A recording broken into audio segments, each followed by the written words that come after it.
Você trouxe aqui para a gente acompanhou nos últimos dias, né, essa questão da mobilização contra o PL 1904. E você traz aqui no escopo da sua pauta, né, a esquerda tem chance de crescer nas falhas da direita, né? Após uma década perdendo todas para a direita, a esquerda achou um caminho para começar a se aproximar da direita nas ruas. Você está falando justamente sobre essas mobilizações que as mulheres fizeram? O que mais você engloba aí nesse pacote?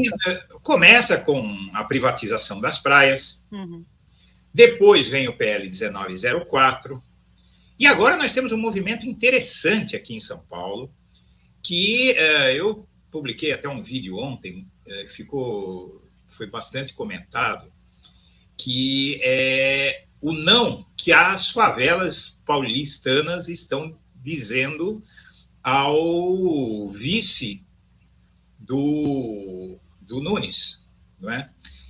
Que é também um outro erro, que ele vai estar perdendo muito. Então, o que acontece? A esquerda está sendo esfregado na cara da esquerda qual é o caminho, e tem uma parcela da esquerda que parece que entendeu. O que acontece? Nós já impusemos 2 grandes derrotas, a esquerda já impôs 2 grandes derrotas, 2 derrotas de peso, que fizeram muita gente, uma boa parte da população, pensar: espera aí, mas o que esses caras estão propondo? Primeiro, os caras inventam de privatizar as praias. Ah, mas não vai privatizar as praias? Vai privatizar as praias, sim, porque você não vai privatizar, você não vai impedir o cara de ficar ali na areia, na faixa de areia. Mas você vai impedir que ele passe para a faixa de areia. Porque são empreendimentos extensos que vão ser vendidos e eles fecham, metem um muro aí atrás da casa de cada. Como é que você vai passar para a praia?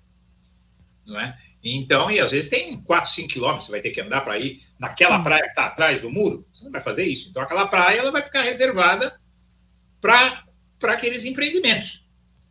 Não é? Então, algo completamente absurdo. As pessoas se mobilizaram com essa pauta e houve uma mobilização muito forte nas redes sociais.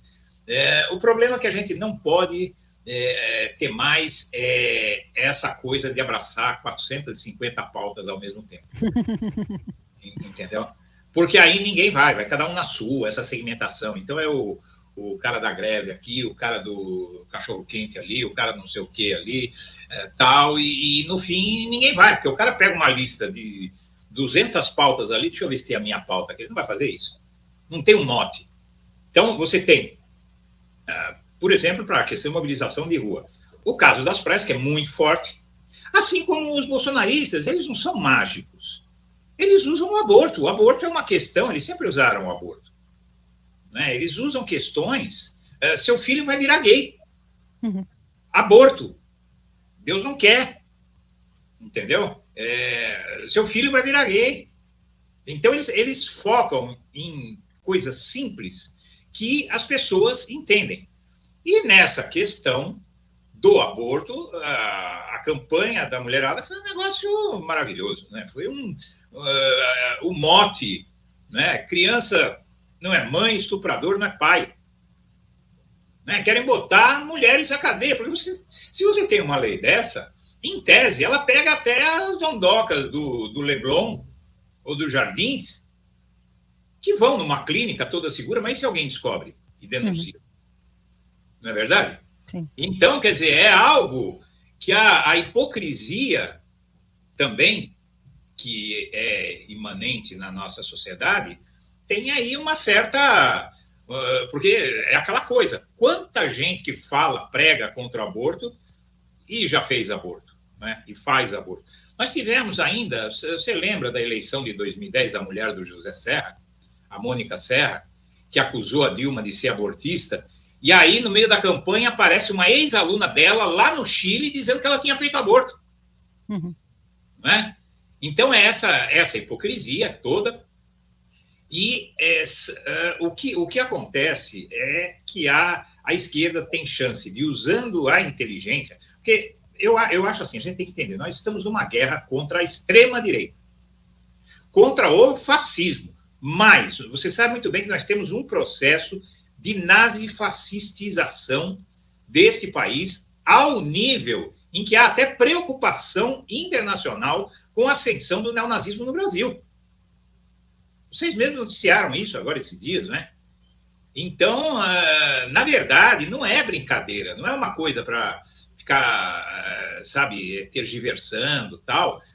Há que se dar uma prioridade para impedir que este país recaia num buraco como esse, num caminho sem volta. Porque a fascistização de uma nação é um processo de difícil reversão, até rimou, né? A fascistização de uma nação é um processo de difícil reversão, não é? É de difícil reversão, porque nós estamos formando gerações. Outro dia, eu fui ao posto de gasolina, e aí eu vejo 2 rapazes ali falando sobre Bolsonaro, sobre não sei o quê. Olha, tinha um rapaz humilde, né? Frentista de posto, tal, mas o apego dele ao bolsonarismo era uma coisa que você fala, meu Deus do céu, ainda eu ensaiei uma argumentação com ele, mas na verdade a pessoa não está querendo saber de nada, ela não sabe o porquê, ela sabe que, e aí entra a igreja no meio, entra uma série de coisas no meio, e isso gruda na alma das pessoas. Eu me lembro que quando o Lula indicou o Franklin Martins para a SECOM, que eu acho que foi ainda no primeiro mandato dele, se não me engano, a última coluna do Franklin no Jornal da Globo, que ele era âncora de um quadro no Jornal da Globo, né? E ele disse o seguinte, olha, para você intoxicar um país é fácil. Nós estamos falando do meados da década de 2000, fazer quase 20 anos isso. E ele falou, olha, para você intoxicar um país é fácil, mas para desintoxicar depois é que são elas. Entendeu? Isso muitas vezes é um caminho sem volta.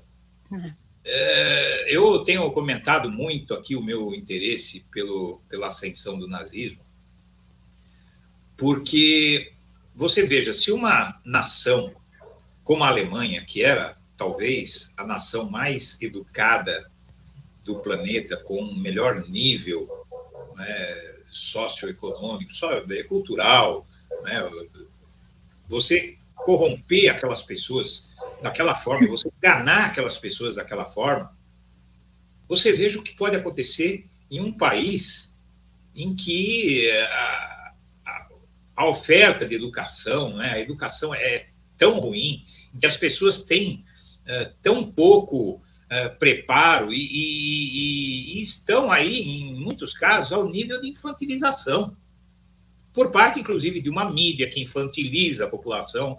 Você liga a televisão aberta no Brasil, num fim de semana, é um processo de infantilização do público que tem ali.